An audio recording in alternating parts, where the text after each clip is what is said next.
चलो ठीक है. So ये IMSBC code है क्या? Any idea? Anybody? I think few of you have sailed on the bulk carriers.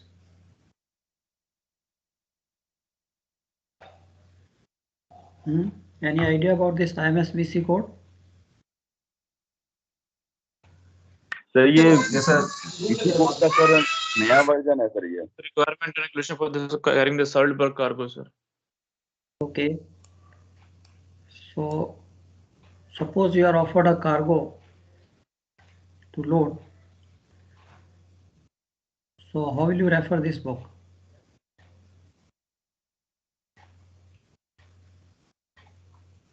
Sir इसमें कार्गो का ट्रिमिंग के बारे में सब दिया होगा सर. ट्रिमिंग के बारे में, एंगल ऑफ रिपोज की जानकारी हो, ये TML, FLV सब.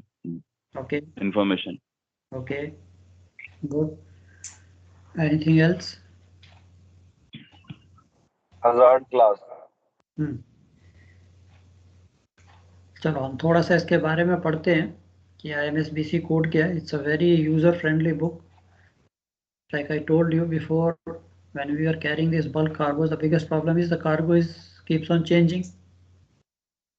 You load coal, you load iron ore, you load rice in bulk, you load fertilizer, grain. So every time the cargo is changing and ठीक है, उसके hazards we may know, we need to know, but preparation of the ship, how to prepare the ship, what standard of cleanliness, what all things to do. So this used to be the big problem, and in that bargain, new cargos, the ship used to suffer. Now, as it is, I told you, as we know, carrying solid bulk cargo involves serious risks, which must be managed carefully to safeguard the crew and the ship. अब इसमें risk क्या है? reduced ship stability, capsizing due to cargo liquefaction, fire, explosion, chemical hazards, and also damage to the ship structures due to poor loading procedures. So ये सारी चीजें जो थी, this is again even sometime it is happening today also, that we have so much of information, we take precautions, but certain things are beyond our control which we neglect, and the ship is at a risk.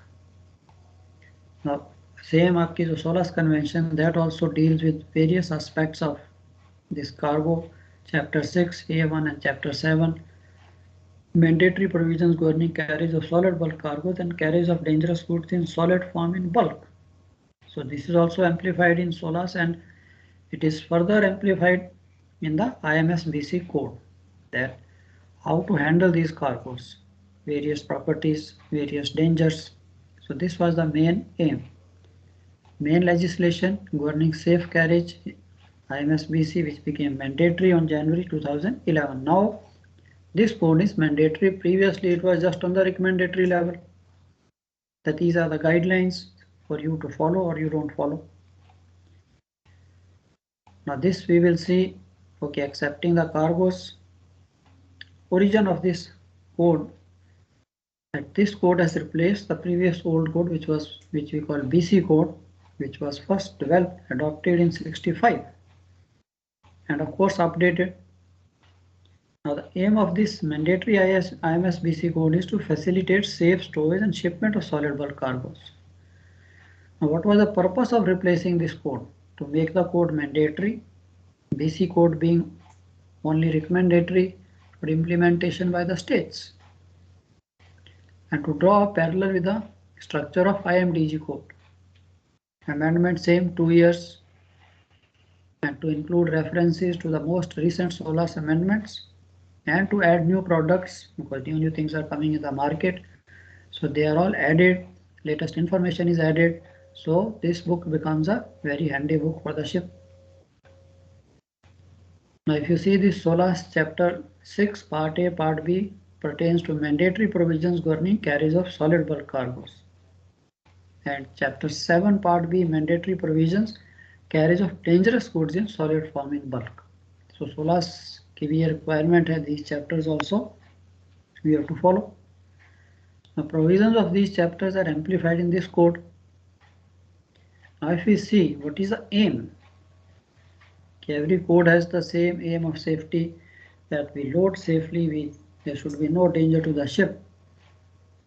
Now again here also The main aim is to facilitate safe storage and shipment of solid bulk cargoes by providing information on the dangers associated with the shipment of certain type of solid cargoes and instructions on procedures to be adopted. So this becomes very useful for the ship's officers when they are loading, discharging these cargoes. Also, to highlight the dangers associated with shipment of bulk cargoes, to give guidance on procedures to be adopted, and to list typical materials currently shipped in bulk together with advice on their properties and handling. This is what is given here in Appendix 1, what we call the individual cargo schedules, and to describe the test procedures to be employed to determine various characteristics of the bulk cargoes that we have seen, angle of repose and TML, and all these procedures are well written in the book, how they are determined in the laboratory, and even sometime you can do it on the ship also. Now this code was adopted in December 2008, became mandatory in 2011, and again amendments every 2 years. Now the latest is again, your amendment is what we call the 5 of 19, and it is only in force from 1st January 2021. So these are the amendments to this code, and the latest is 5 of 19, which is enforced from January 21 on, and previously it was voluntary level from January 20. Now of course, now comes the application implementation. Of course, this code is applicable to all the ships to which the SOLAS convention applies, so we cannot escape. Now code is legally treated as a mandatory instrument under the SOLAS convention. There are certain provisions, not all the chapters, security provisions, stowage factor conversion, these things are again recommendatory. अब आपके पास आ जाता है IMS-BC code actually है क्या, इसके contents क्या है. So basically it is giving you the updated information for 2012 edition, and the contents are basically given in 13 chapters. General provisions, general loading, carriage, unloading precautions, safety of personnel, assessment of acceptability of consignments for safe shipment, section 4. Chapter 4 जो है कि shipper's responsibility also that to give the properties, characteristics of the cargo. Trimming procedures, methods of determining angle of repose, cargoes that may liquefy, that is also described, test procedures, and materials possessing chemical hazards, section 9, well defined. Carriage of solid bulk waste, security provisions, stowage factor, references. तो ये तो आपके various chapters में they have given. Now you got 5 appendices. Before that it was 4. Now there is another appendix 5 added under this amendment 5 of 2019. So appendix 1, individual schedules of solid bulk cargoes. This is the most important. We will see what all things they give in these schedules. What is the description, what are the hazards, what all preparations you need, and even transit, what all things you have to do, and even discharging time and cleanup, and even emergency procedures. So this is appendix 1 is the most important. So appendix 2, laboratory test procedures, appendix 3, properties of solid bulk cargoes, and appendix 4 is index of solid bulk cargoes, at which group these cargoes come in. Particular cargo, its name, and whether it's a group A or group B cargo. So I can very easily see that this cargo is of this type, and we know what are the group A cargoes and group B cargoes. Any idea what all cargoes come under group A?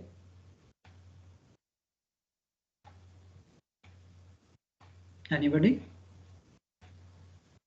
Cargoes likely to liquefy. Any group A cargoes are where a danger of liquefaction, and group B danger of chemical properties, chemical hazards, isn't it? Group A, group B, group C. First thing is, yes, when we get a booking, when we get a cargo to load, so of course the shipper has to provide all the data in the cargo declaration form. It's like MSDS sheets, what are the dangers, what are the properties, that is again mandatory on the shipper to give that. And second, I can refer to this cargo schedules appendix 1. Typical cargoes currently shipped in bulk together with advice on their properties, method of handling are given in appendix 1. Now, however, these schedules are not exhaustive and properties attributed to the cargoes are given only for guidance. So that's why the shipper has to give. He knows, he is manufacturing the goods, so he knows. So before loading, essential to obtain current valid information from the shipper on the physical and chemical properties of the cargoes. Most important. Now suppose the cargo is not mentioned in this schedule. Appendix 1 के individual schedules में cargo is not mentioned. Then what do we do? Anybody? ठीक है, ये तो है कि cargo is mentioned in the schedule. We can look into everything. But suppose the cargo is not mentioned there. Then what is the procedure?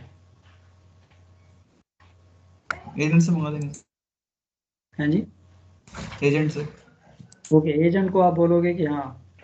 Okay, what agent will see कि वो शिपर को कहेगा, शिपर बता देगा कि हम ये कार्गो ऐसा है, इसकी ये प्रॉपर्टीज हैं, ये है. That's all. Will you load?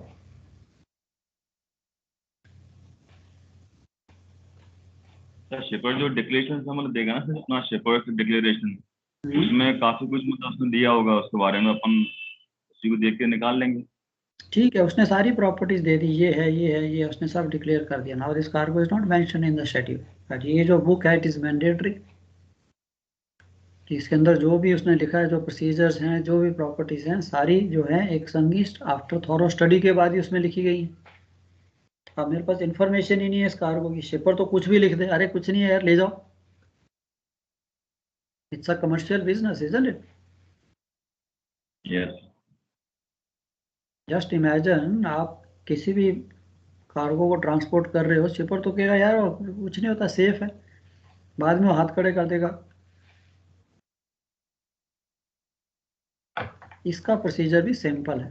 If a solid cargo which is not listed in appendix 1 to this code is proposed for carriage in bulk, the shipper shall provide, or shipper shall prior to loading provide the competent authority of the port of loading with characteristics properties of the cargo in accordance with the section 4 of this code. So जो उसकी properties है, he has to go to the competent authority of that port of loading and he will give all these characteristics जो भी उसके पास information है to the competent authority. Now, based on the information received, the competent authority will assess the acceptability of cargo for shipment. Now, those competent authority जो है, जैसे हमारे यहाँ पे DG shipping है, there are various departments. They will see whether this cargo which is not mentioned, whether it is safe for the ship or not. Now, certain cargoes are, if they are not safe, sometimes like the cargo which has got a moisture limit more than the TML. अब वो cargoes भी तो ship ही लेके जाएगा, but उसके लिए they are specially designed ships. When it is assessed, अब ये जो कॉम्पिटेंट अथॉरिटी है, it is up to them कि हाँ भाई ये प्रॉपर्टीज है, is this cargo suitable for the ship. Ship का डिटेल तो उनके पास है. When it is assessed that the solid bulk cargo proposed for carriage may present hazards as those defined in group A and B, means इधर liquefaction का डर है और chemical hazards. Then it becomes, then the advice is to be sought from the competent authority of port of unloading and of flag state. अब आपने तो cargo load कर दिया, यहाँ का तो उन्होंने क्या दिया, पोर्ट ऑफ अनलोडिंग में वो कहेंगे नो भैया वी डोंट एक्सेप्ट. तो इसके लिए दिस कॉम्पिटेंट अथॉरिटी और the competent authority of the port of loading will sought advice from the competent authority of the port of unloading and flag state. These three competent authorities will set the preliminary suitable conditions for the carriage of this cargo. And इसकी जो authorization है, so when it is assessed the cargo proposed for carriage presents no specific hazards for transportation, the carriage of this cargo shall be authorized. And the competent authorities of the port of unloading and flag state shall be advised of that authorization. So port of loading की जो competent authority है, he will authorize कि okay this cargo can be loaded, it is safe, the ship can take this. जो भी उन्होंने assess करना है, judge करना है, and they will issue a letter to the shipper कि okay this can be. Then the shipper can go to the agent or anybody कि okay this cargo is not there, but it is authorized by the competent authority. So ये आपका, and then the competent authority, they have to inform the flag state and port of unloading, and flag state in turn will inform the IMO with all these particulars, and then this cargo will be added into your IMSBC code. फिर ये book में भी add हो जाएगा through the amendment. This is how your new cargoes which come into the market, immediately तो book में आते नहीं. So this is again, in case this sometime question comes or sometime they may ask you, so you should know, okay, as per the IMSBC code, this is the procedure to be followed, which is written in the book. अब हमने देख लिया इसके cargo groups कि considering safety solid bulk cargoes are divided into basically group A B C. अब ये जो group A B C है, group A consist of cargoes which में liquefy. So there is a danger of liquefaction for certain cargoes that we know. The moisture migration with the vibration, the top level of the cargo can become fluid, and then it can create a list, and it can even capsize the ship. So if shipped at moisture content in excess of their TML. Cargo which come under group B, those cargoes which possess a chemical hazard, which could give rise to dangerous situation on a ship. So group A is liquefaction का डर है, group B में chemical hazard का डर है, and C cargoes are which are neither liable to liquefy nor possess any chemical hazard. And इसके साथ एक और भी आ जाते हैं MHB, that is materials which are hazardous in bulk, which may not be hazardous otherwise, but when they are carried in bulk, then they can be hazardous. So that is another group. अब इसकी hazard classification, that when we are carrying these cargoes, they may have these chemical properties or anything. So bulk cargoes में भी है, solid bulk cargoes, they are also dangerous. उनकी भी dangerous properties हो सकती हैं. So which possess a chemical hazard during transport because of their chemical nature. They are in group B, and some of these materials are classified as dangerous and others materials hazardous only in bulk. Now इसके लिए भी important है. अब इसकी hazard classification उन्होंने कैसे की है? It is in line with the IMDG कि जो UN नंबर वहाँ पे इसी को भी UN नंबर दिया. So इसके लिए कहता है it is essential to obtain the current valid information about the physical chemical properties to be shipped prior loading, and then the classification of materials possessing chemical hazards and intended to be shipped in bulk shall be in accordance with the chapter 9. अब chapter 9 ने क्या किया? आपको इसके साथ link कर दिया according to the part 2 of IMDG code, ताकि ये नहीं कि इन कार्गोज के लिए हम अलग कोड देखें और यही कार्गो अगर मेरे को वो suppose the same cargo if it is packed in drums और barrels and when it is shipped then we apply the IMDG code, तो वहाँ तो UN नंबर. तो इसीलिए कार्गो चाहे बल्क में है चाहे पैकेज फॉर्म में है, it is all coming under IMDG code. Only इसकी लोडिंग, इसकी सेपरेशन, सेग्रीगेशन वो जो है वो भी उसी कोड के अकॉर्डिंग होगी. Like example class 4.1 flammable solids, and these materials in this class are readily combustible solids and solids which may cause fire through friction. जब हम इन कार्गोज को बल्क में कैरी कर रहे हैं देन क्लास इनकी सेम है, UN नंबर भी सेम रहेगा. 4.2 substances liable to spontaneous combustion, तो वही क्लास आ गई इसकी. एग्जाम्पल आपका कोल, तो वो भी क्लास, उसमें ग्रुप ए भी आता है, ग्रुप बी भी है, लिक्विफिकेशन का भी डर है, केमिकल हैजर्ड्स भी हैं.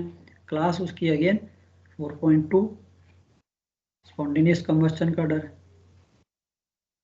सो same 4.3. So all these classes are as per your IMDG. So वही उन्होंने नेम, UN नंबर, क्लास, उसी के अंदर इसको डिवाइड किया हुआ. 6.1 toxic substances that also we carry in bulk. Radioactive material हो सकता है वो भी बल्क में कैरी हो. corrosives can be, certain cargos can be corrosive. So ये सारी की सारी आपकी हैजर्ड जो क्लासिफिकेशन है it is same as a IMDG में जो लिखी हुई है. अब TML, we have studied transportable moisture limit of a cargo which may liquefy means the maximum moisture content of cargo which is considered safe for carriage in ships other than specially constructed or fitted cargo ships. जिसमें TML ज़्यादा है, cannot be possible to carry on normal ships. हो सकता है उसमें कोई central line division हो, कोई extra partition हो, so that basically to restrict the shifting of the cargo side to side. Sir तो ये क्लास किसी ग्रुप में है कि ग्रुप के अलावा ये क्लासेस हैं? नो, ये क्लासेस अपनी ग्रुप्स में तो उसने सारे कार्गोज को डिवाइड कर दिया, group A, group B, group C में। अब ग्रुप ए में तो ठीक है, आगे की जो लिक्विफिकेशन का डर है। ग्रुप बी नॉर्मली जिसमें केमिकल हैजर्ड्स हैं। अब केमिकल हैजर्ड जिसमें आएंगे वो उसने आपका IMDG के साथ लिंक कर दिया, जैसे मैंने कहा क्लास 4 फ्लेमेबल सॉलिड्स। तो अब अगर वो सपोज इसको अलग अलग करते तो कितना कंफ्यूजन हो जाना था। मतलब ये सारी क्लासेस सारे ग्रुप में अलग अलग डिवाइडेड है? यस, उसी तरह से जो भी है, जैसे अभी सब एग्जांपल जैसे कोल ले लो तो फ्लेमेबल सॉलिड्स में आ जाते हैं, या solids which are liable to spontaneous combustion 4.2। अब यहाँ पे वो बल्क में लोड हो रहा है, ठीक है, उसके लिए प्रिकॉशंस हम IMSBC में ही रेफर करेंगे। यहाँ पे भी वही है, कोड इसको IMSBC लगेगा। IMSBC में भी अगर हैजर्डस कार्गो है, जैसे आपका एग्जांपल आई एम कैरिंग कोल, अब उसके लिए भी हमें जो सेग्रीगेशन है that it should be segregated from class 1, class 3 to 5 जो भी है उस क्लास से सेग्रीगेट होना चाहिए। अब आपके मन में आता है कि yes, when we are carrying coal means it's a bulk carrier and पूरा का पूरा complete ship is loaded with the coal. ऐसा भी हो सकता है यार 2 होल्ड्स में कोल हो, बाकी में कुछ स्टील हो, किसी में और कोई डेंजरस कार्गो हो, isn't it? यहाँ ये तो कोई ऐसा है नहीं specific. Even I have carried कि यार बीच में उन्होंने कोल भी दे दिया 5000 टन्स एंड बाकी स्टील भी दे दिया और दूसरे कोई डेंजरस कार्गो पैकेज फॉर्म में भी दे दिए। अब उनकी सेग्रीगेशन भी हम IMDG की तरह ही करेंगे। So this is the whole idea कि IMDG जो है इसमें भी वो कहता है कि सेग्रीगेशन जो है वो उसी तरह से होगी, चाहे डिफरेंट होल्ड्स में लोड करना है। अब एग्जांपल जनरल कार्गो शिप, अब हम कहते हैं जी नीचे लोअर होल्ड में तो कोल लोड कर लेते हैं, ऊपर में कोई और जनरल कार्गो लोड हो जाता है। शिप तो शिप है, उसमें रिस्ट्रिक्शन तो है नहीं, बट अगर आपने कोई ऊपर डेंजरस कार्गो लोड किया है जिसकी सेग्रीगेशन जो है कोल के साथ नहीं मैच करती, तो उसको हम ट्विन डेक पे नहीं लोड करेंगे, that has to go to the different hold. ये सेग्रीगेशन आपकी वो IMDG वाली ही है, कौन सी क्लास, कौन सी 2 क्लासेस जो है सेम होल्ड में नहीं आएंगी। सो this is basically the difference.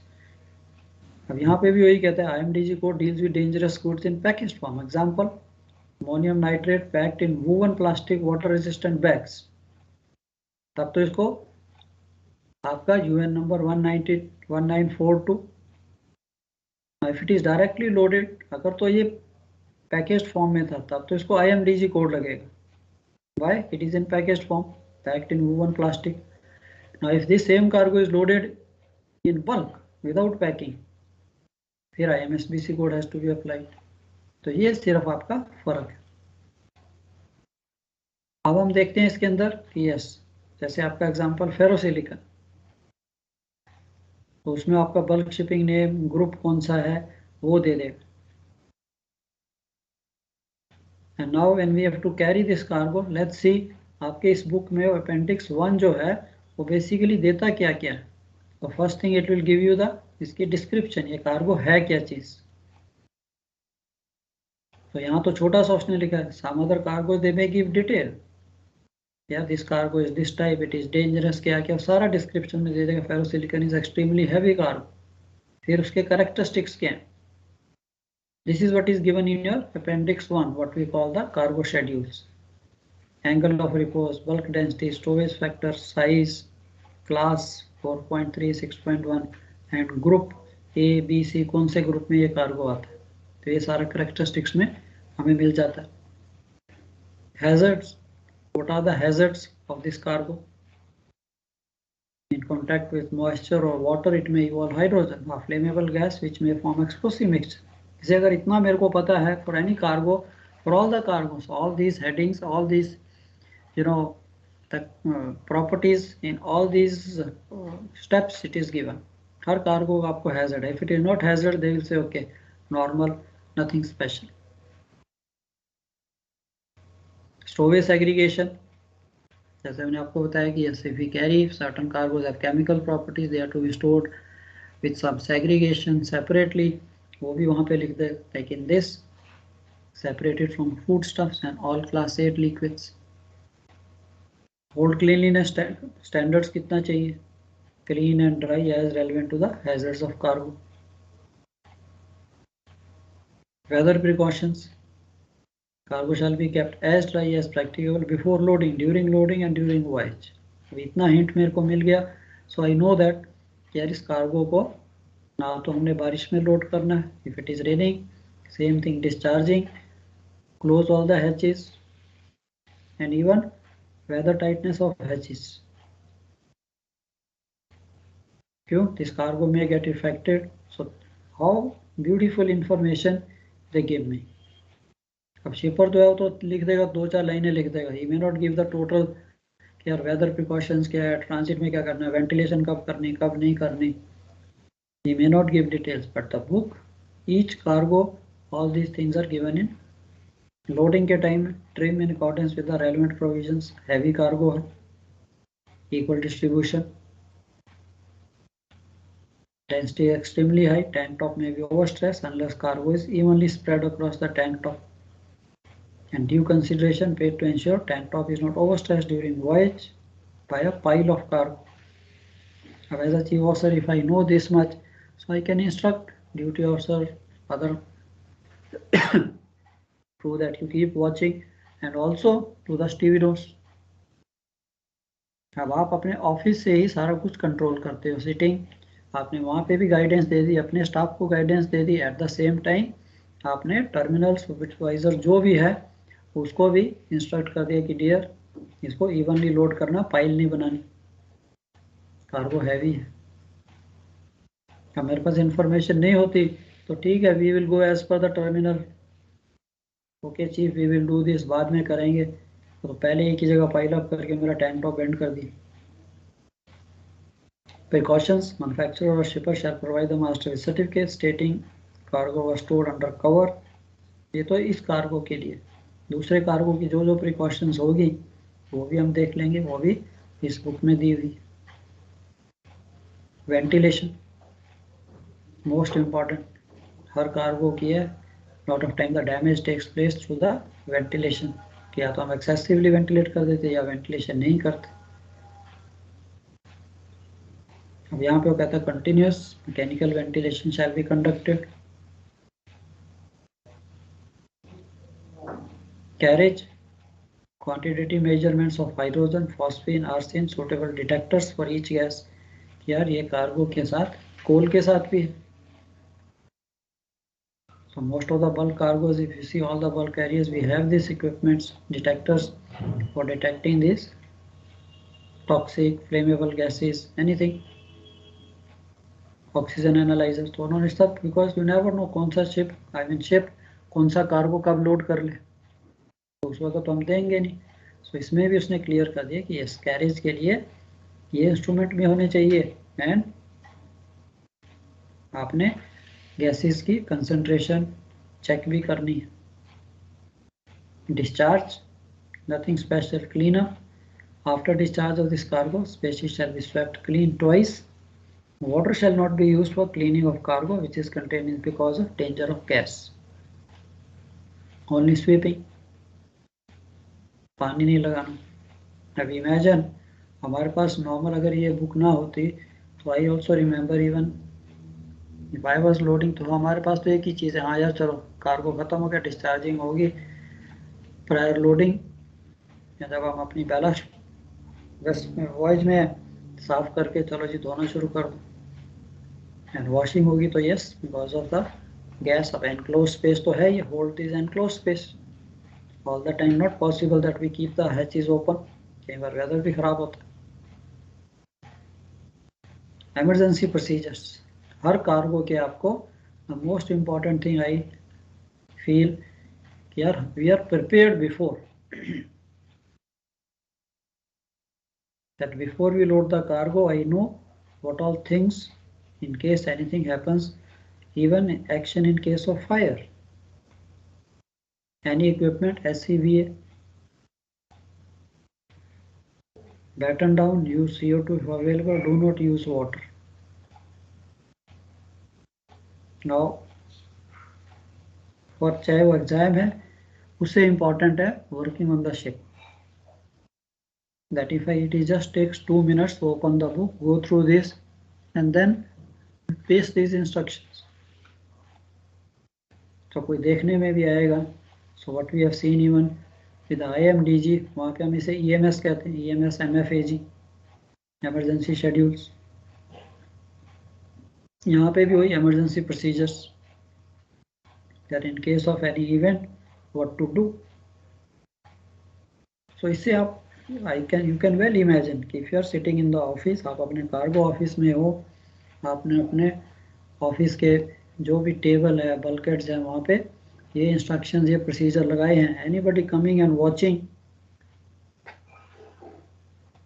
you see how much impressive you become. Here the person sitting at the helm of affairs, how much conscious he is. चाहे छोटी सी चीज है, चाहे मैं आयरन ओर ही कैरी कर रहा हूँ, एंड आप कितने सिस्टमेटिक हो जाते हैं अपने आप. इंफॉर्मेशन कहाँ से, बुक से, खाली एक फोटोकॉपी निकाली और प्लास्टिक के उसमें फोल्डर में लगा दी जाती है. एंड यही चीज आपने एग्जामिनर को कि सर ये चीज में बुक में दी हुई है, you can't remember, not possible for her cargo का इमरजेंसी प्रोसीजर क्या अलग अलग हो सकता है, चाहे वो IMDG हो, चाहे वो बल्क हो, चाहे कोई भी हो. एंड इतना कहने से आपने कहा है तो एग्जामिनर के मन में भी आता है that you are aware of the book, चाहे आपने टैंकर पे काम किया. सो ही नोज, ठीक है the guy is been working on tanker, but he knows what this IMSBC code is also, इसमें दिया क्या होता है.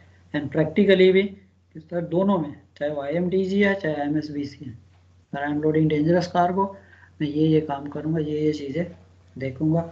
राइटिंग में भी आपके पास आता है, तो you can write what all things, how to prepare.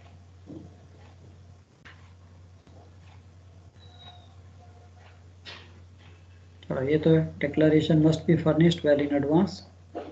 ये तो शिपर्स आपको you know when you start sitting, sometime they give half information, sometime हाँ जी ठीक है कि ये कार्गो इसमें कुछ नहीं है, बट हमारे पास बुक है to come to no.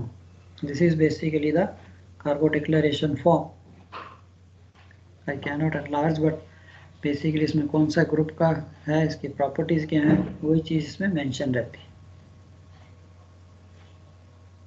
MHB, materials hazardous, one of the materials wood pellets, wood chips, when they are in bulk, of course they possess some danger. Segregation requirement for class 4.1. तो ये तो था आपका basically IMSBC code, उसका layout, contents, and what all information it gives me about any cargo in schedule 1, appendix 1, the individual schedules for all the cargos. and अगर उसमें schedule में cargo नहीं है, then what procedure I will follow, ये भी आपके पास आ गया. तो इससे ज़्यादा IMSBC में है नहीं. अब इसके साथ आ जाता है सप्लीमेंट में BLU code, code of practice for safe loading and unloading of bulk carriers. अब ये BLU कोड क्यों आया?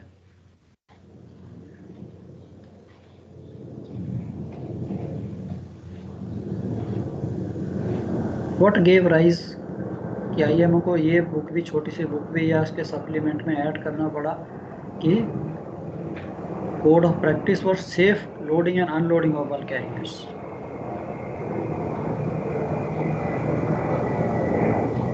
एनीबॉडी? बल्क कैरियर्स वाले तो फेमिलियर होंगे.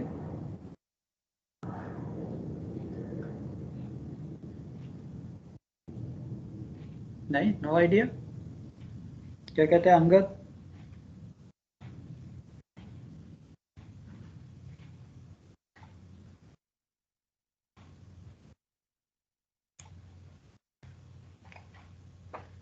एनीबॉडी? नहीं,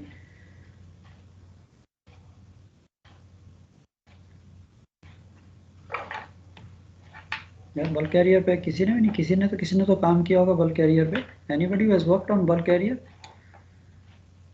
लोडिंग अनलोडिंग में क्या क्या डिफेक्ट हो सकता है, क्या गलती हो सकती है?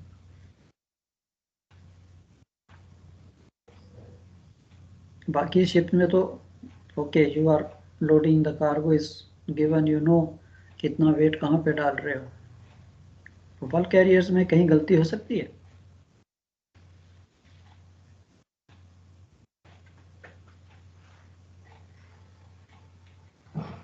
चलो यार थोड़ा हो सकती है, हाँ जी, स्टेबिलिटी प्रॉब्लम हो सकती है लोडिंग करते हुए। बैलास्टिंग जो सीक्वेंस होता है यस, विद लोडिंग डिस्चार्जिंग, उसमें अगर कोई गलती करेंगे तो it will be stress with the vessel. Okay. So one is there कि यस, जैसे अगर आप इमेजिन कीजिए बल्क कैरियर्स में बच्चे, इसी bulk carriers are loading with very high rate of loading, isn't it? अब आपने कहा कि यस की बैलास्ट डीबैलास्टिंग की प्रॉब्लम आ सकती है, आउट ऑफ सिंक जा सकता है, he is loading fast and I am not able to pump out the water, extra weight particular area में आ सकता है। But just for your information, of course आज नहीं, इसी के साथ we will be studying that also, जो स्ट्रेसेस हैं, how the stresses are getting affected. चलो हार्बर में स्ट्रेसेस फिर भी कम रहते हैं। हार्बर में अगर आपका नीचे 2 dB पंप आउट नहीं हुआ और आपने नंबर 2 होल्ड में लोड कर लिया, एक्स्ट्रा वेट भी आ गया, हार्बर कंडीशन में इतना फर्क नहीं पड़ता। वहाँ पे स्ट्रेसेस है because there is no sea wave का एक्शन नहीं, वेव एक्शन नहीं है। बल्क कैरियर्स के साथ प्रॉब्लम क्या आ रही थी कि यार लोड करके चले, सब कुछ ठीक है, ऑल दिस सेफ्टी प्रिकॉशन जो भी उन्होंने ले ली, पहले स्ट्रेंथनिंग की, यार दे वर स्ट्रेंथन इनफ, फिर कोरोजन की भी आ गई कि ships are getting, various parts of the ship are getting corroded, that's why the bulk carriers are breaking into 2। Classification societies ने ये सारा स्टडी किया। अब आप देखिए उन्होंने चैप्टर 11 जो है एडिशनल सेफ्टी प्रिकॉशन जो हैं वो भी सब डाल दी, फिर भी दे फाउंड कि यार बल्क कैरियर स्टिल ब्रेकिंग। अब मैंने भी खुद लोड किया तो प्रॉब्लम इसमें लोडिंग अनलोडिंग में क्या प्रॉब्लम आ रही थी कि व्हेन यू आर लोडिंग, आपने तो प्लान बना ली, लोडिकेटर पे बैठे, यू डिसाइडेड कि ओके 5000 6000 7000 या 4000 आपने अलग अलग होल्ड्स में डिस्ट्रीब्यूट किया, you saw draft stresses everything okay. अब जब ये लोडिंग की बात आई, जो टर्मिनल जो लोड कर रहा है, अब ये तो उसके पास तो इतनी एक्यूरेट मशीन नहीं है, वो तो कन्वेयर बेल्ट पे चल रहा है। Of course nowadays some developed countries थोड़ी बहुत उन्होंने एक्यूरेसी निकाली है कि 2% 5% एरर हो सकती है, सो दे स्टार्टेड मेजरिंग कि यार कितना कार को कन्वेयर बेल्ट से जा रहा है। But all over the world ये सिस्टम और आज से पहले तो था ही नहीं। तो आपने तो उसको कहा भी यहाँ पे 2000 टन लोड करना है नंबर 3 में, अब उसने तो अपने अंदाजे से 2000 है या 2500 है लोड कर दिया। अब आपने फाइनल प्लान की थी कि मैंने यहाँ पे 5000, यहाँ पे 6000, यहाँ पे 5000, यहाँ पे 4000, बट एक्चुअल जो लोडिंग हुई उसका वेट तो ना उसको पता था, और फाइनल तो हमने ट्रिम करके इक्वल कर दिया। सो इंस्टेड ऑफ 5000 हो सकता है यहाँ पे 6000 आ गया हो, और जहाँ पे 4 आना था वहाँ पे 5000 आ गया। So practically the ships were loading different from what you had planned, जहाँ पे आपने स्ट्रेसेस को न्यूट्रलाइज किया था। इसके लिए उन्होंने नेक्स्ट ये कोड निकाला कि safe practice for safe loading and unloading. अब इस कोड में उसने काफ़ी चीज़ें क्लियर कर दी। Following the dramatic increase in the number of bulk carry incidents and loss of their crew, the IMO developed subsequently adopted a wide range of safety measures to design to improve the safety of bulk carrier। जो मैंने आपको सब बताया, उन्होंने जितना था inspection, enhance सर्वे, ESP सब निकालिया, सब कुछ कर लिया। And then they come to know भाई इसकी लोडिंग ही बराबर नहीं हुई तो हम जहाज को जितना मर्जी इंस्पेक्शन कर लें, कुछ फ़ायदा नहीं।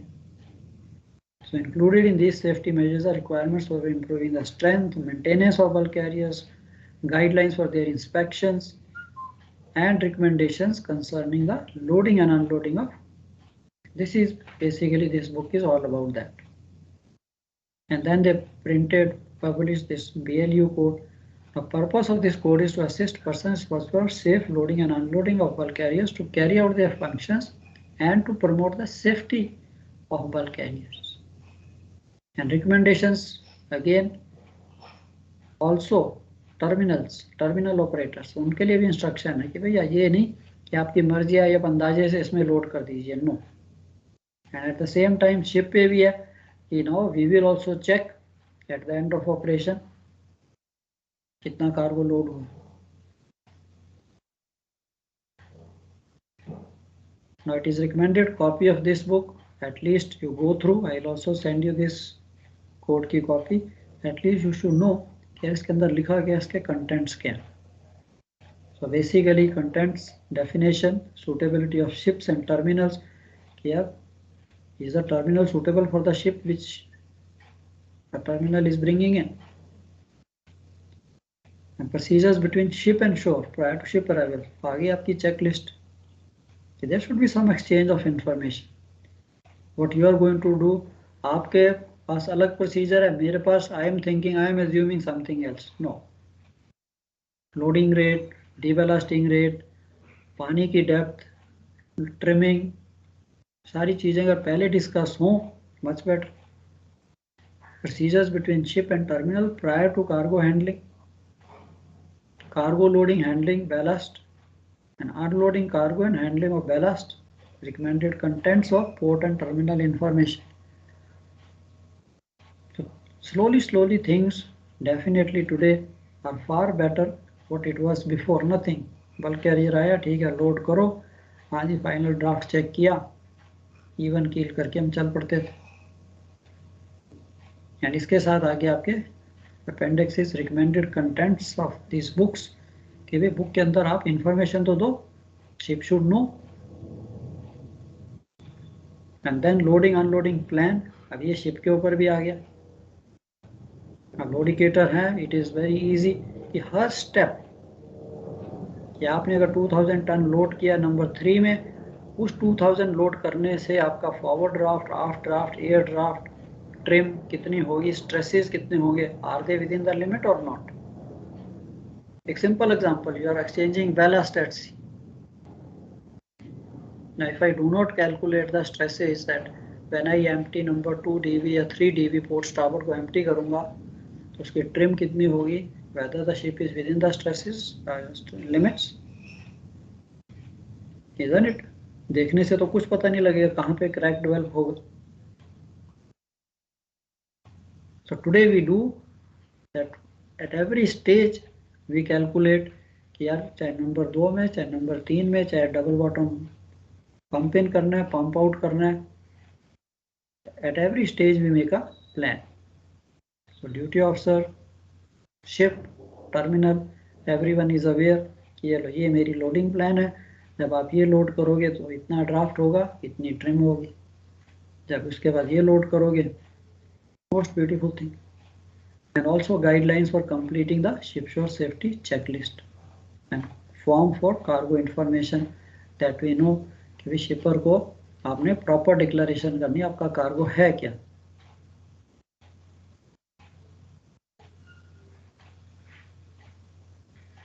ये आपकी basically cargo plan normally chief officer makes की sequence for port and then कौन से होल्ड में, number 4 hold 10,000 ton. And then आपने बैलास्ट को क्या करना है, you are pumping out this DV and then what will be the basically forward and aft drafts, shearing force, bending moment, सारा कुछ आपने हर स्टेज पे आप लिखते जा रहे हैं.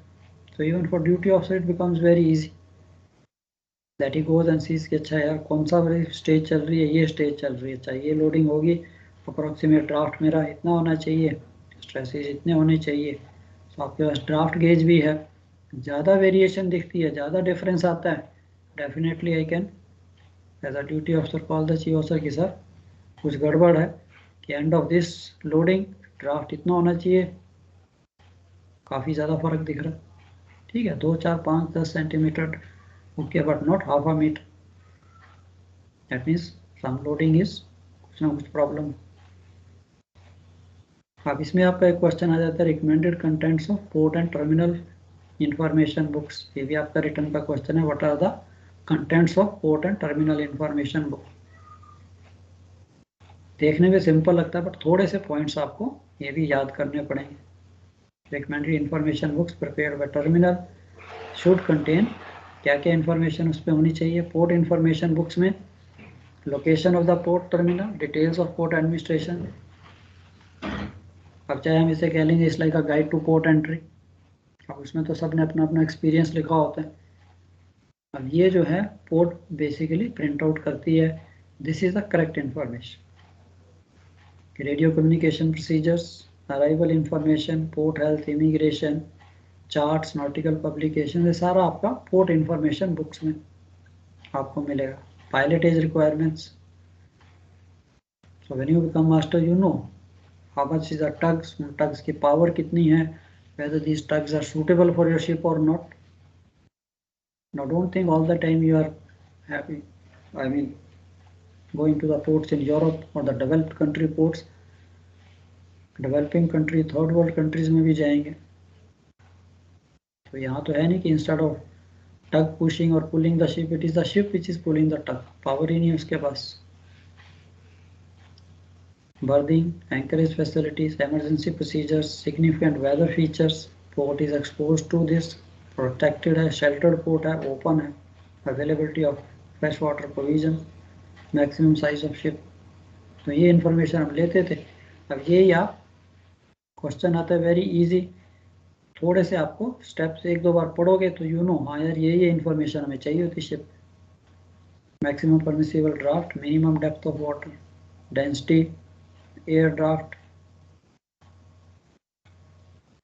tidal information, restrictions or conditions of discharge of ballast, and information on waste reception.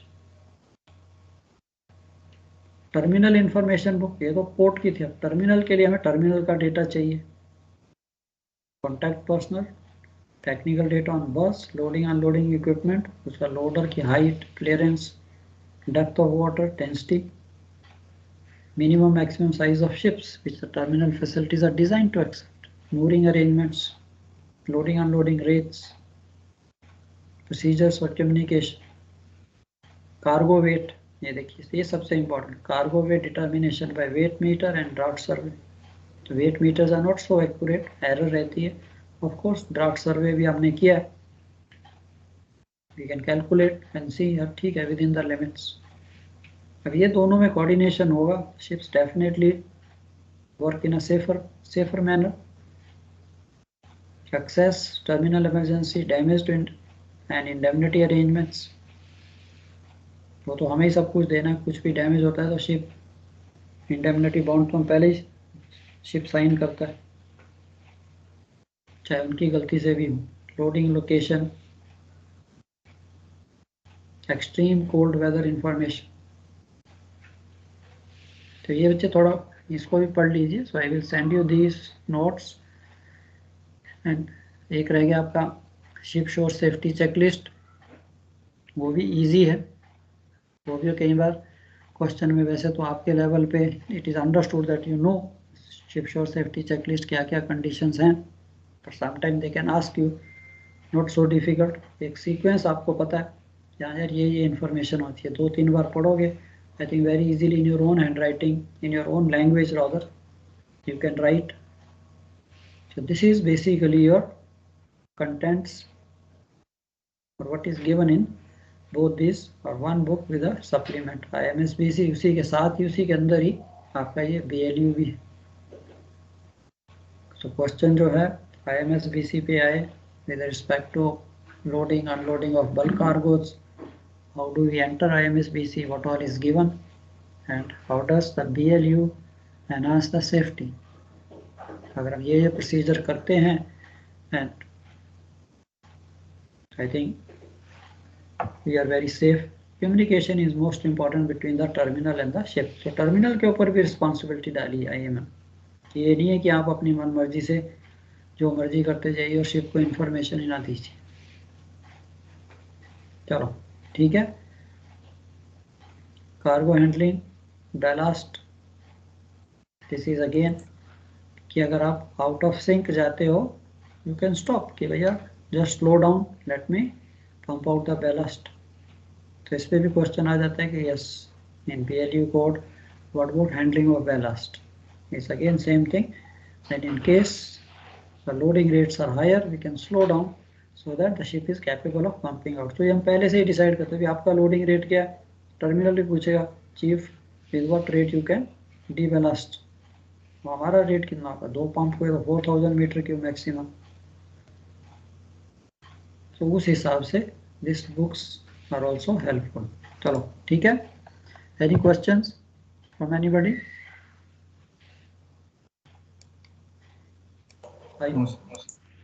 चलो I hope I have refreshed few of the things you must have done before, but अब हमारा शिप पे काम दूसरा हो जाता है, so we go little bit out of touch हो जाते हैं। I think when you go through this floor being and you have the double bottom and all these members are all interconnected, how the stresses are shared, so that is what you see. Now when we load cargo here in the center, you see how all the parts get affected, चाहे वो cross deck area है, चाहे वो आपका tank top है, and चाहे आपके ये ट्रांसवर्स फ्रेमिंग है, वेब फ्रेम्स है, and they are all connected through your what we call the floors down below.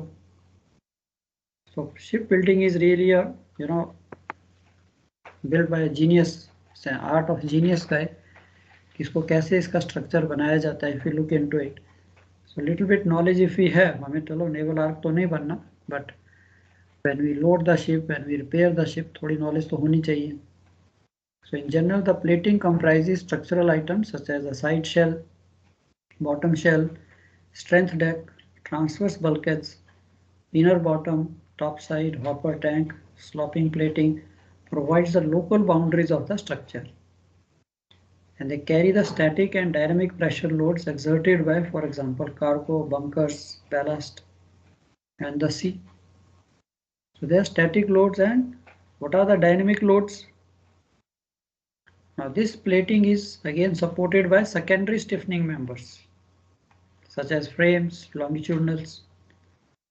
But it's very simple to understand यार ये जो मेरी जिसे हम कहते हैं the structural members, what we say that all these decks, bottom shell, top side, hopper tanks, ये जो बाउंड्रीज हैं they are again supported by these stiffening members. Longitudinal सब जगह अंडर डेक हैं. In the double bottom tanks you have these longitudinals running, sometimes you have longitudinal framing, and these secondary members, what they do, they transfer the loads to the primary structural members such as double bottom floors, girders, or the transverse web frames in the top side and hopper tanks. Now these transverse bulkhead structures including its upper and lower stools, अब आपके जो transverse bulkheads हैं, now they are again connected to your tank top plating with this upper and lower stools, and ये जो lower stools उन्होंने बनाए हैं they are basically resting or they are built as on the floors. उसके नीचे क्या double bottom के floors, so they are resting on that, and then आपका पूरा स्ट्रक्चर जो है इंटरकनेक्ट हो जाता है together with the cross deck and the double bottom structures and the main structural members which provide the transverse strength of the ship to prevent the hull section from distorting.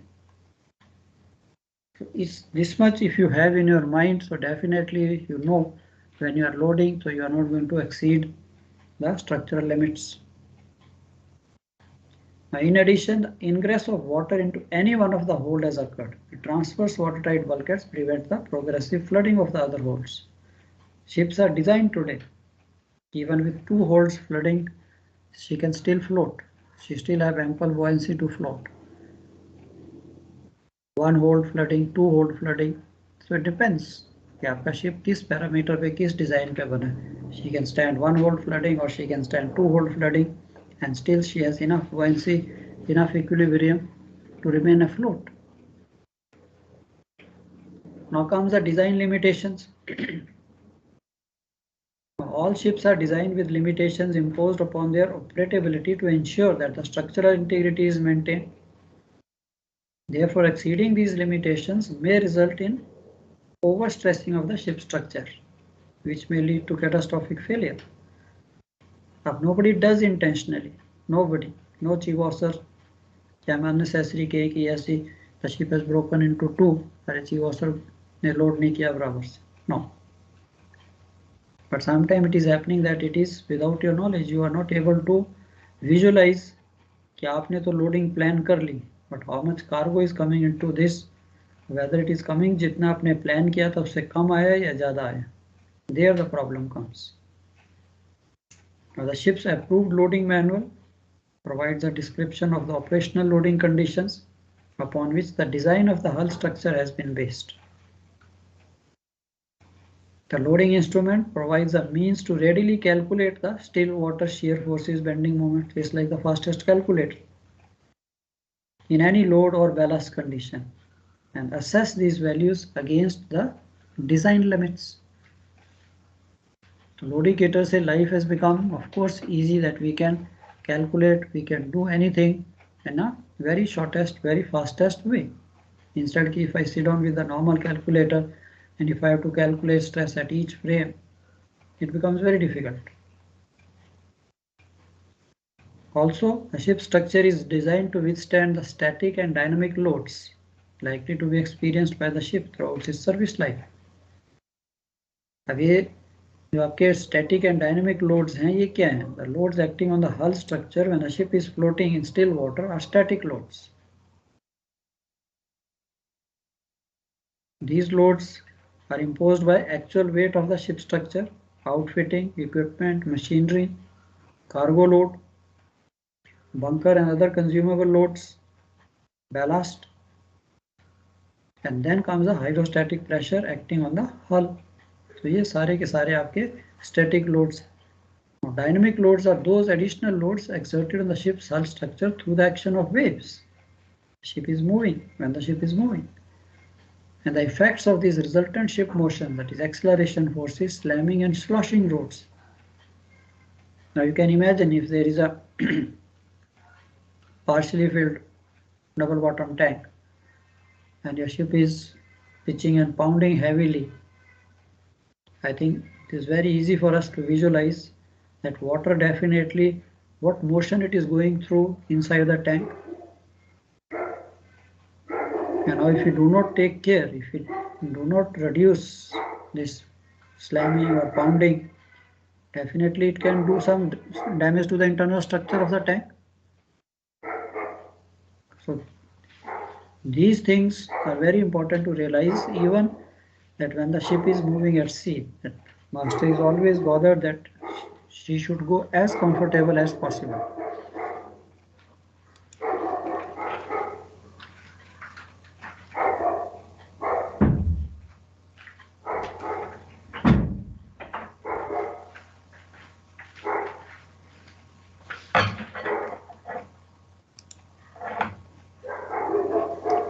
Now, sloshing loads may be induced on the ship's internal structure through the movement of the fluids in the tanks holds, while slamming of the bottom shell structure forward may occur due to the emergence of fore and aft end of the ship from the sea in a heavy weather. So all these things, as a chief officer, as a ship's officer, we have to keep it in mind that when the ship is moving, so सारे के सारे आपका जो structure है, how it is getting affected. Now if you see this, normally you load the ship like this, alternate fold loading में. So what all the shearing action on the hull girder is taking place. यहाँ पे load है, the buoyancy is acting naturally, there is a shearing effect. And if we load, now this is again exaggerated form. Now if you load only in the middle, then you see how the ship is bending. Sagging, sir. Yeah, but you see, now if we know, if we have in mind, यार अगर मैं कहीं पे भी planning कर रहा हूँ, if I am discharging or loading, both cases, that we cannot allow this excessive. चलो आपका loadicator है, today they calculate the stress, they give you That is very easy. That if we have so much cargo here and nothing forward and aft, how she is going to bend. And similarly, if we have the cargo at the extreme ends, अब आप कहोगे कि yes, now in port, when she is in harbor waters, of course these stresses are not so exaggerated because the static loads coming. Now imagine this in this condition, if you go to sea, where the wave action, the other forces are coming into action, definitely the structural limits will go beyond the limits. The stresses will go beyond the limits. So इसके लिए, of course, now we don't have to worry.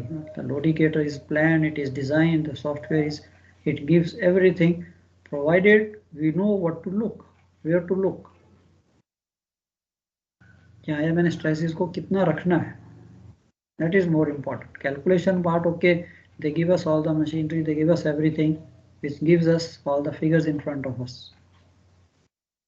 Now the stresses in the hull section caused by these shearing forces and bending moments are carried by continuous longitudinal structural members. अब आपके longitudinal structural members कौन से हैं ship? Sir. हाँ जी. Sir, certain amount of hogging and sagging is acceptable or not? Of course. जब आप hogging sagging करोगे, आपको हर फ्रेम पे आपका स्ट्रेस दिखना शुरू हो जाएगा. And उसकी आपके पास लिमिट है. Now if you see, if I take the ship like this, जब मैं इस पे कार्गो अपने लोडिकेटर पे डालता हूँ, तो लोडिकेटर इज कैलकुलेटिंग दैट आपकी ये जितनी भी ये स्पेसिंग है, not at every frame, may be at every 10th frame और 5th frame, the stresses are calculated, यहाँ पे कितना आएगा. सो वहाँ से आपको पता है कि मैं इसको कितना बेंड कर सकता हूँ. बेसिकली ये जो, so if the stresses are not exceeding, so हम उसको उतनी लिमिट में रखें.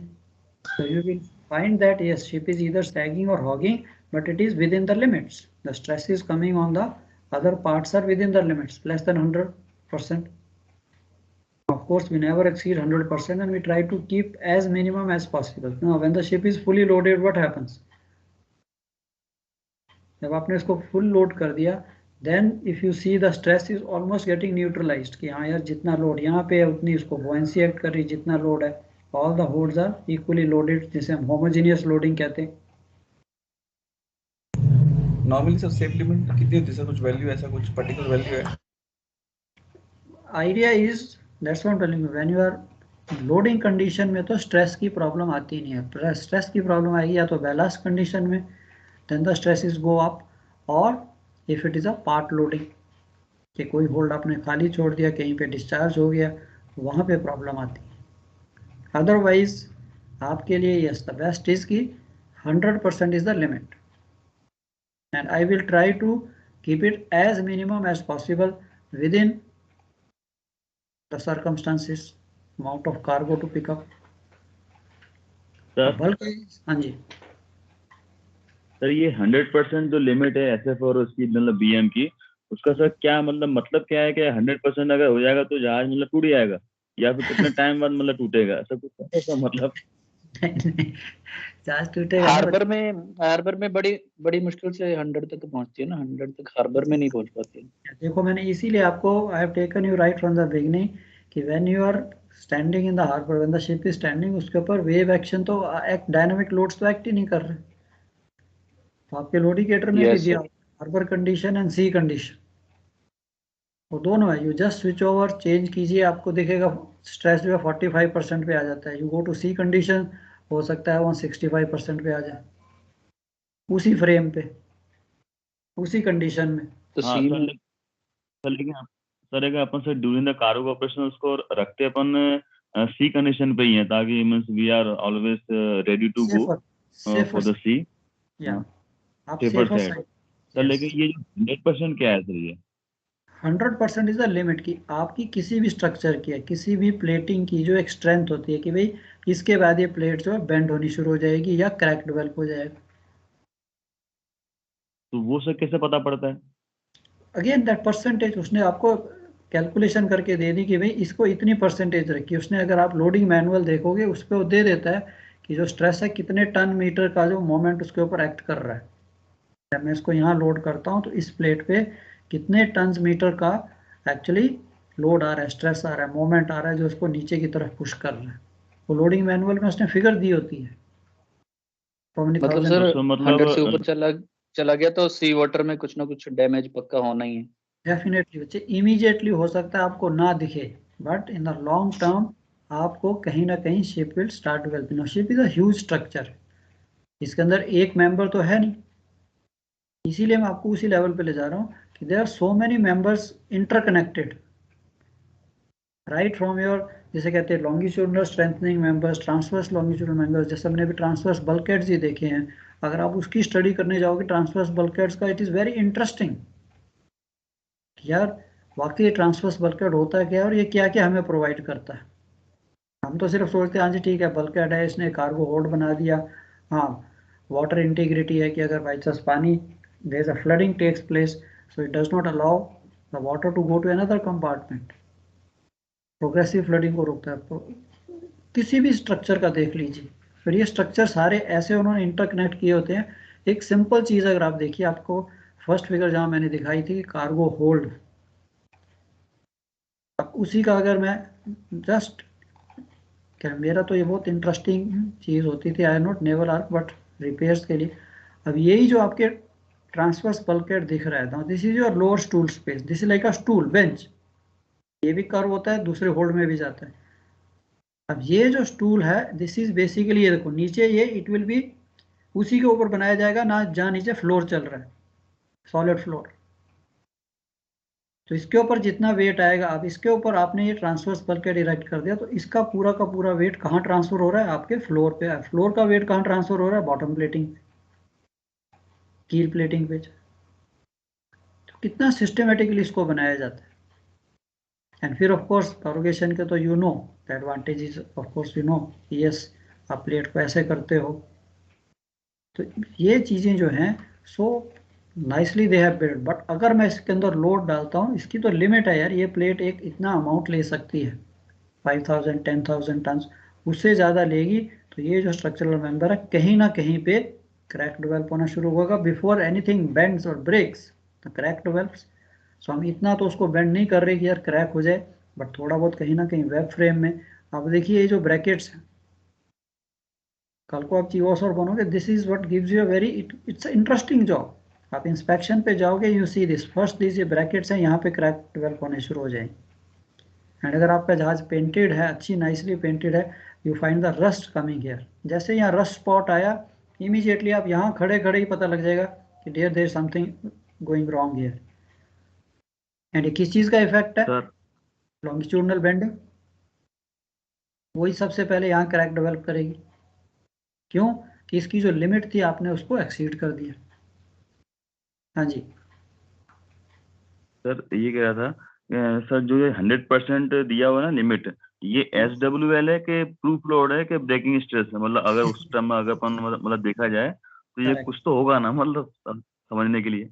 100% आप इसको ले सकते हो कि इसको मैंने एक्सीड नहीं करना, it's like the safe working law कि 100 से कम रखना है। 100 से आप ऊपर गए फिर ये जो है कुछ ना कुछ प्रॉब्लम आपको देगा ही देगा। वैसे तो they keep a margin, but 100 हम टेंडेंसी मेरी होगी कि यार अभी आपकी क्रेन है, आपने बड़ा एक अच्छा जिसे कहते हैं उदाहरण दिया है कि इसको, अगर मेरी क्रेन सपोज 40 टन की क्रेन है, अब मैं जब तक तो उससे 20 टन उठा रहा हूँ, I won't be bothered, isn't it, कि ठीक है यार उठाओ किसी भी स्पीड से चलाओ। The moment you are lifting 40 ton weight, आपके मन में इमीडिएटली आ जाएगा आप उसको फुल स्पीड नहीं चलाओगे, नहीं, एक बॉडी का रिएक्शन होगा, एक नेचुरल रिएक्शन। 40 टन है, मीन मैक्सिमम लिमिट पे है, इसको थोड़ा सा भी झटका लगा, I mean not for the ordinary operator who has not studied, but when you are operating the crane, आपके मन में क्या आएगा कि यार इसको जो कार्गो उठा रहा हूँ उसको झटका नहीं लगना चाहिए, क्योंकि झटका लगाओ तो इसका लोड इंक्रीज हो जाएगा इसके ऊपर, इजंट इट, कुछ भी टूट सकता है। तो सेम थिंग इज हियर, जब मैंने अगर 100% पे लोड कर लिया, आपको नींद वैसे ही नहीं आएगी यार, शिप इज बड़ी स्ट्रेस्ड अप टू 100%। और जब आपने लोडिंग की, आपको पता है कि ठीक है स्ट्रेस इज आर 60-70%, आपके पास इनफ अलाउंस है, तो you are, even bad weather होगा, you are very comfortable mentally, कुछ नहीं होगा यार, ship is design, she can stand anything. हाँ, अगर 100% पे जा रहे हैं तो बैड वेदर में मेरे को थोड़ी सी प्रॉब्लम मन में आती है यार, स्पीड स्लो करो, कुछ भी करो, कुछ ना कुछ एक्शन तो आपके मन में इमीडिएट आएगा, कोर्स ऑल्टर करो यार, she is pounding badly.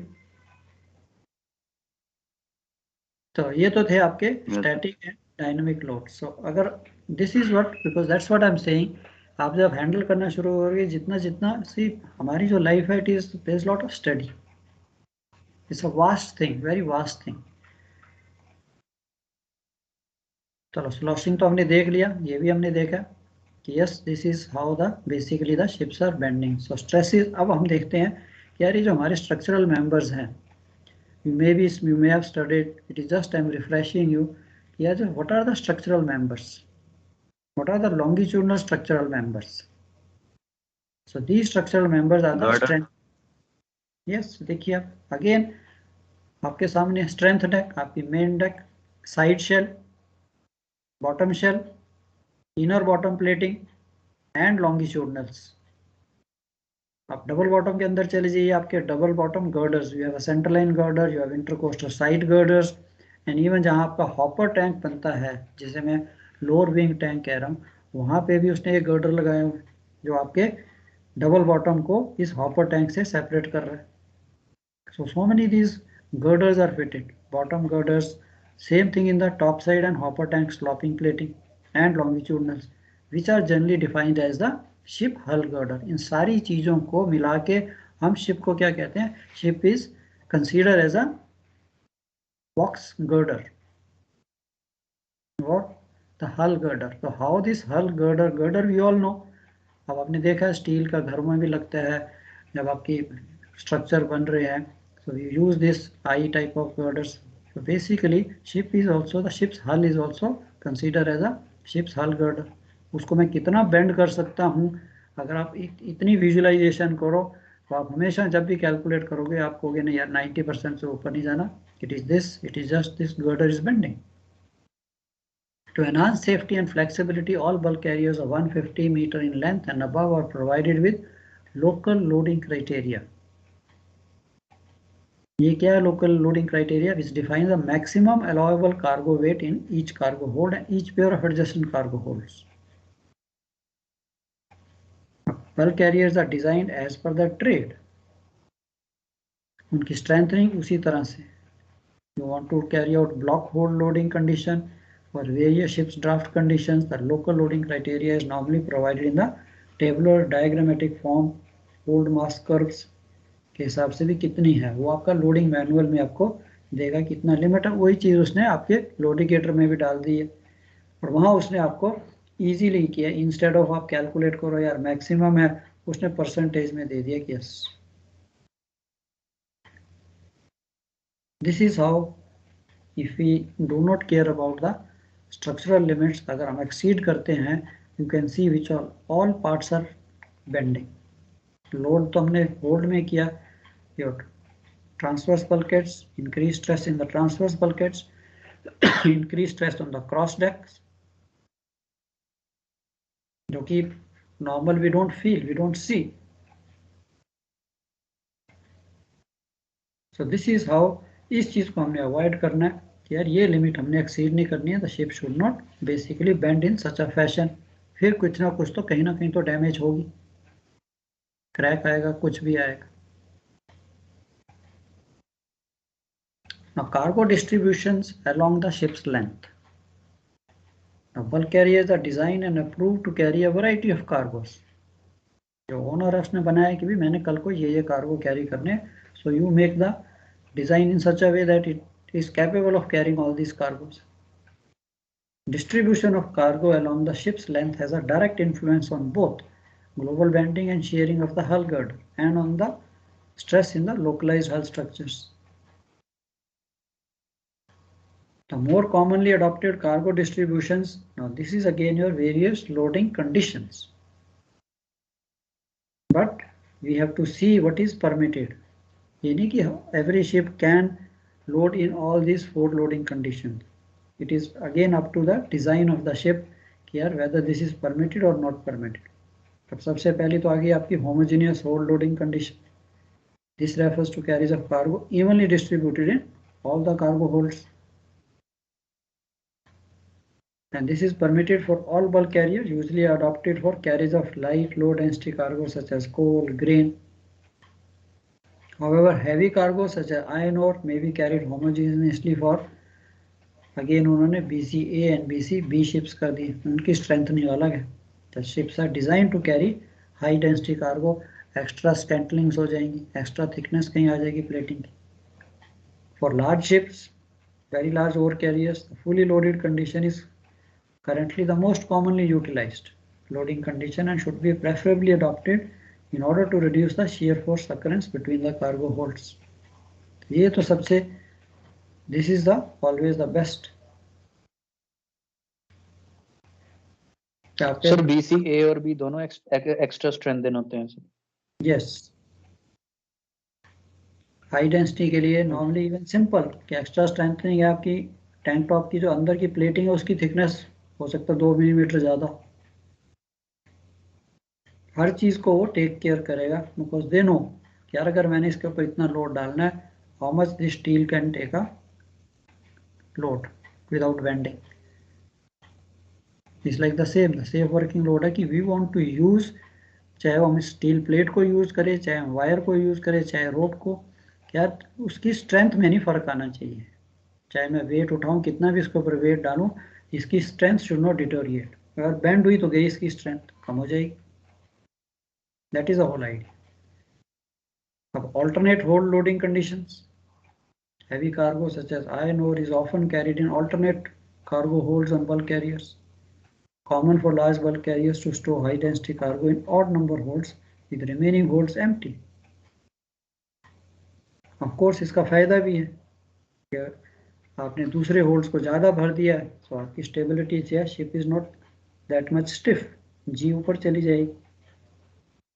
As compared to when we are filled up all the holds, cargo जितना नीचे होगा उतना ज़्यादा स्टिफ होता जाएगा.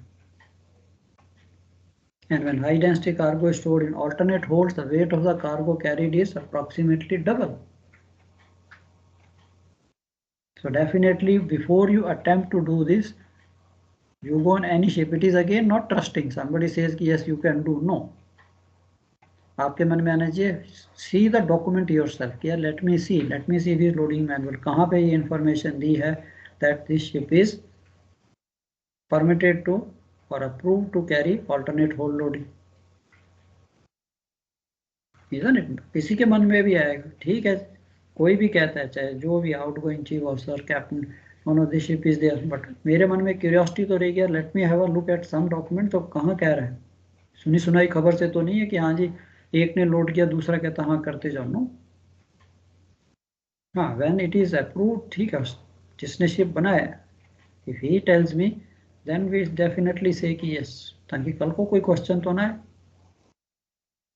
Now to support the loading of heavy cargo in holds, the local structure needs to be specially designed and reinforced. And it is important to note the holds which remain empty with this type of cargo distribution have not been reinforced for carriage of heavy cargoes with non-homogeneous distribution. क्या कुछ हो सकता है, I don't know what they have done, what they have constructed. हाँ ठीक है, हमें तो एक easy लगता है. Of course, even I have carried here number of holds जो हैं, cleaning के लिए उतने holds कम हो जाते हैं, मेंटेनेंस के लिए हमें टाइम मिल जाता है. If I can carry in alternate holds so we can maintain the holds जो खाली वाले हैं. तो वो बात अलग है कि कई बार खेलने का भी चांस मिल जाता था, चलो यार होल्ड्स खाली हैं, लॉन्ग वाइजेस हैं बल्क कैरियर्स, इवनिंग में volleyball football holds are big, वो बात अलग है. But yes, maintenance wise, stability wise advantages तो हैं. Ships not approved for carriage of heavy cargoes in alternate holds by their class must not adopt this cargo loading distribution. अब दिखने में ही लगता है कि हाँ यार यहाँ पे लोड है, यहाँ पे naturally how much shearing forces will be acting on this. But once you know, yes, the ships are designed, they can carry, no problem. A block hold loading, another, and part loaded conditions. A block hold loading condition refers to stowage of cargo in a block of 2 or more adjoining cargo holds. with the cargo holds adjacent to the block of loaded cargo holds empty. यहाँ तो उसने alternate कर दिया था, एक loaded another empty, loaded empty. So whereas in block hold loading, if you see this, 2 में loading खाली, फिर 2 में loading, 1 खाली. So this condition also, it can sometimes happen as a part loaded also, and block hold loading conditions are not usually described in the ship's loading manual unless they are specially requested to be considered. अगर नहीं है, definitely I will not go for this. So when adopting a part loaded condition to avoid overstressing of hull structure, careful consideration needs to be given to the amount of cargo carried in these holds.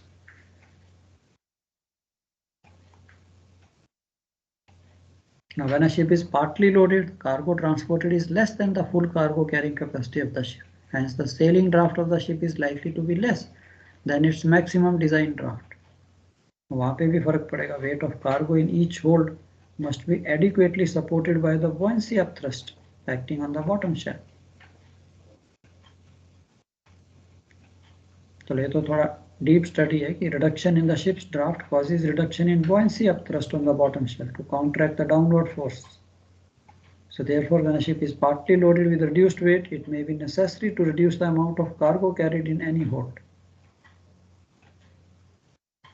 अब इसकी हमारे पास पूरी की पूरी loading manual जो है, what the loading manual gives, it gives you all the conditions, it gives you all the limits, and it's a statutory requirement according to the load line convention that the master of every vessel be supplied with a sufficient information in an approved form to enable him to arrange the loading and ballasting or any transfer, loading, discharging, anything what he wants to do. And if you feel that there is insufficient information regarding structural limitation or require advice, कई बार हो भी जाता है, पुराने ship and data is not there. And in that case, of course, there is no harm in asking the advice. Company technical को भैया loading manual दिख नहीं रहा है, उसमें ये डेटा नहीं है. पुराने शिप्स थे, इवन नेवल आर्क की जो स्टडीज है वो भी, उसमें भी काफ़ी टेक्नोलॉजी एडवांसमेंट हुई है. पुराने लोडिंग मैनुअल्स में इतना डेटा नहीं होता. And ship's approved loading manual is an essential on board documentation for planning of cargo stowage, loading, discharging. So basically ये describe क्या करता है, loading conditions on which the design of the ship has been based, including permissible limits of all your किस frame पे कितना stress जो है permitted.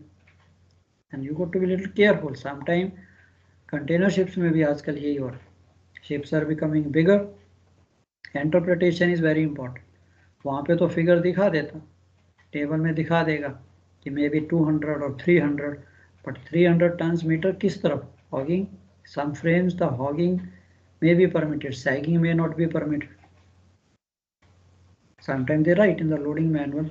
So loading cater में इतना नहीं आएगा आपको, loading manual में लिख देता है कि yes, this particular frame, especially near the accommodation frame जो है. Sometimes they permit, okay, only hogging is allowed, sagging not allowed.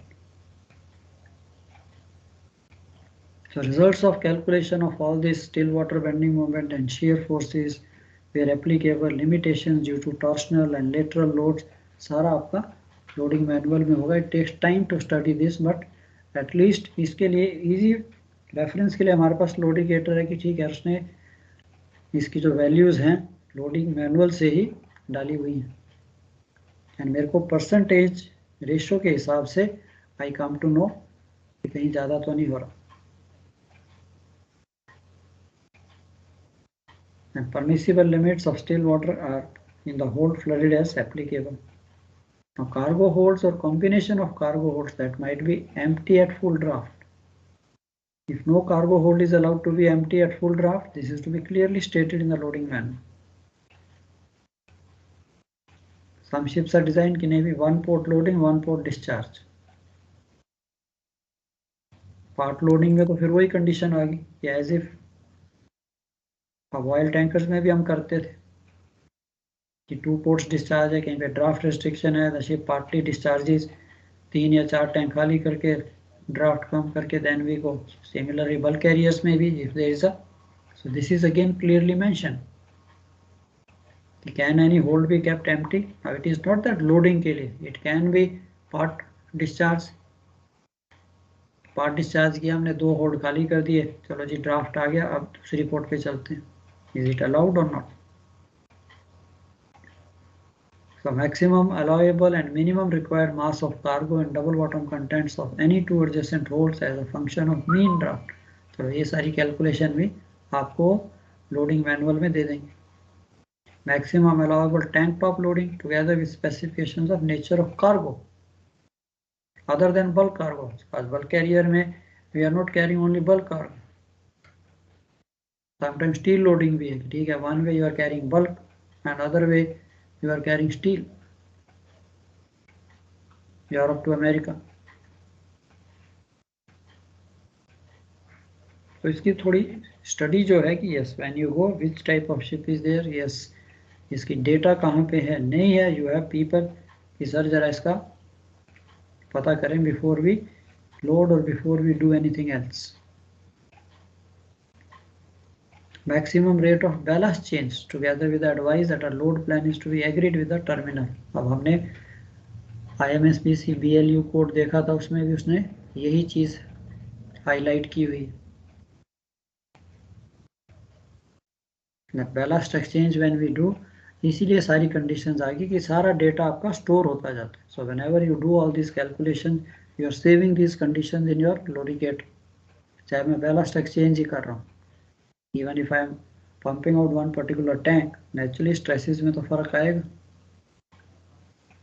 And ये आज आप नहीं रियलाइज करोगे, you will realise when something happens to the ship, some cargo, container ships में common है, containers going bad weather में they go overboard, and then the inquiry starts. The first thing they come and they check your all loading conditions, they forget कि यार कितने container पानी में गए, they start checking कि let's see past conditions में आपने जो जहाज लोड किया था, आपके ड्राफ्ट, आपके स्ट्रेसेस, उनकी क्या कंडीशन थी। Insurance and all specially they don't want to pay money, उनको तो है कहीं ना कहीं शिप को कैच करो। तो इसलिए अगर सम टाइम इट हैपन्स कि आप थोड़ा बहुत रिस्क भी लेते हो, बट वो जो कंडीशन सेव है उसको तो आप मिटा नहीं सकते। So you got to be careful कि आप किसी भी स्टेज पे during your tenure whenever you are doing, जो भी कंडीशन है वो that should not deviate from the what is stipulated.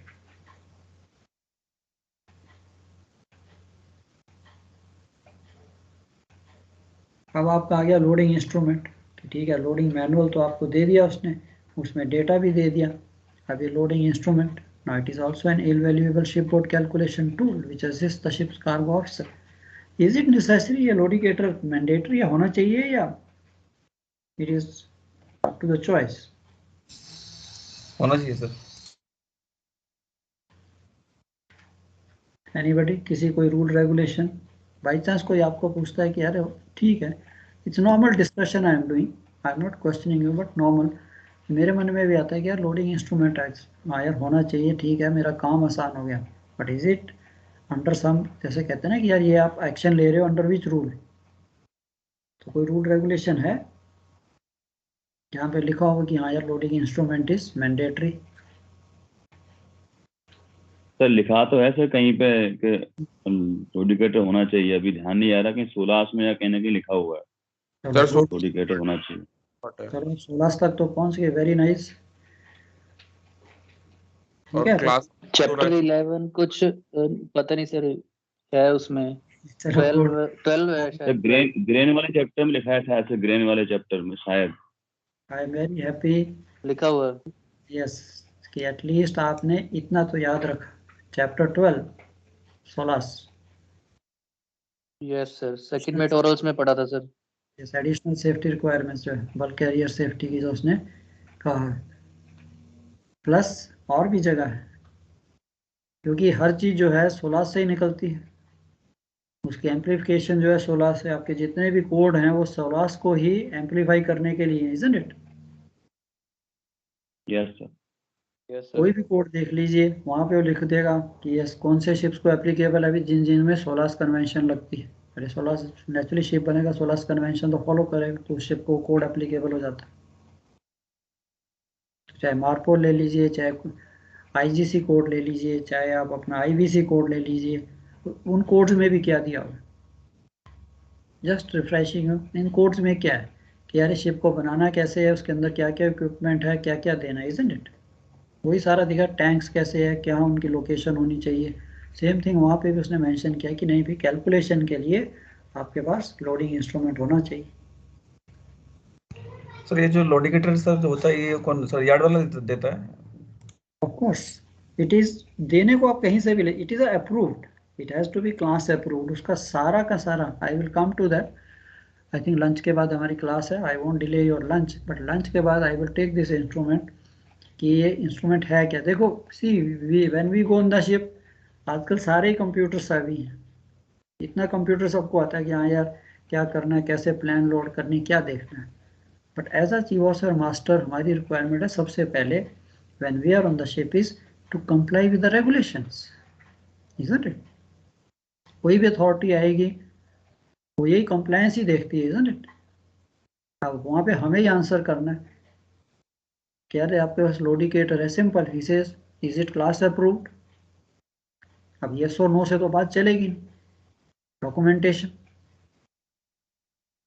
तो वो भी हम देखेंगे कि ये लोडिंग इंस्ट्रूमेंट है, इसकी क्या रिक्वायरमेंट क्या क्या है।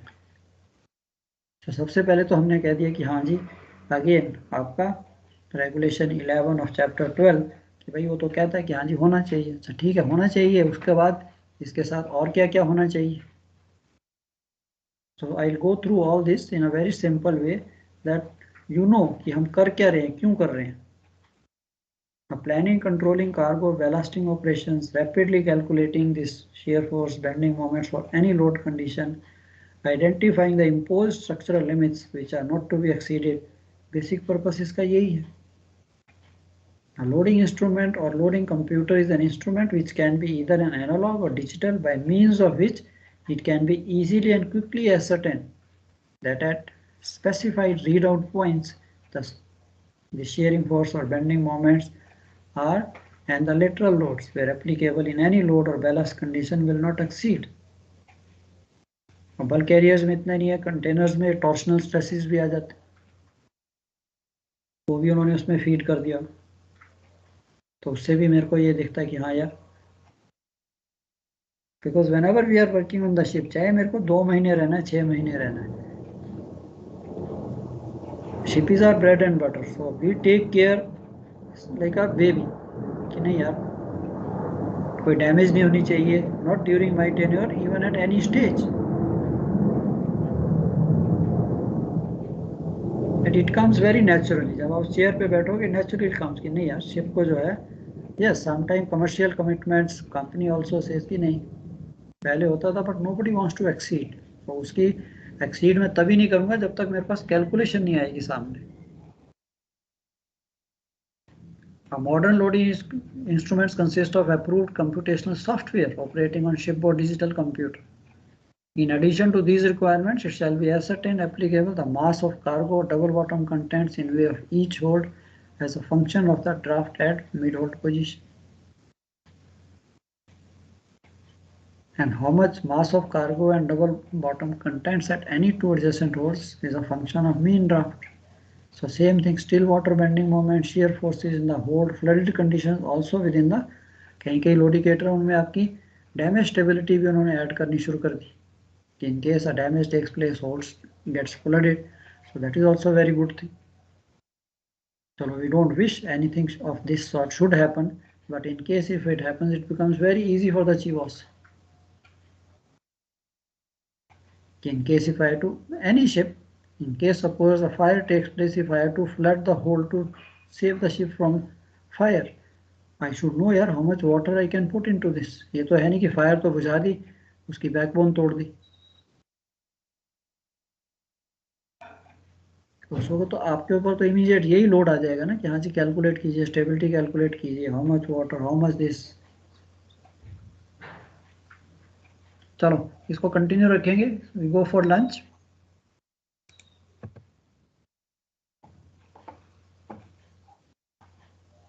Thank you sir.